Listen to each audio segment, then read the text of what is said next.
来继续进段消息，有关这个拿白合作，侯友宜甲朱立伦今仔日拢甲郭文摕来话话，讲拿白若是无合作，侯友宜甲郭文摕若是无伫咧同一张的选票，安尼就无后续的联合内阁。结果郭文摕的态度有放较软，讲对方若有所坚持，就进入到政党协商的阶段。嘛传出讲郭文摕介意的副手是韩国瑜，毋是侯友宜。 高票当选。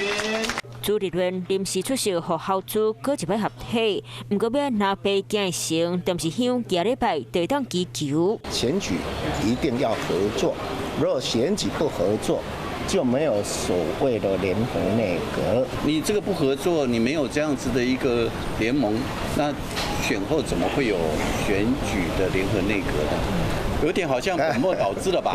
派听话讲在前，政府总统无合作，就无联合内阁这个讲法。我也不希望说一些个人上面的两个个人上面的问题去影响大局的。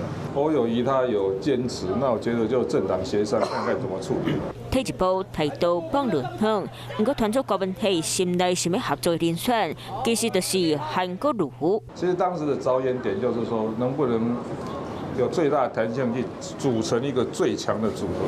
我那天去拜访王金平院长以后，他说，有时候你要站在对方的角度思考了。绝对没有这回事。提醒一下柯主席，那天你跟我聊的时候是讲2位女生呢，那2位女生我就直接跟你说不可能，我说我们一定是侯柯侯放在同一张。我是听的是一个男的，一个女的，可能听的名单又不太一样。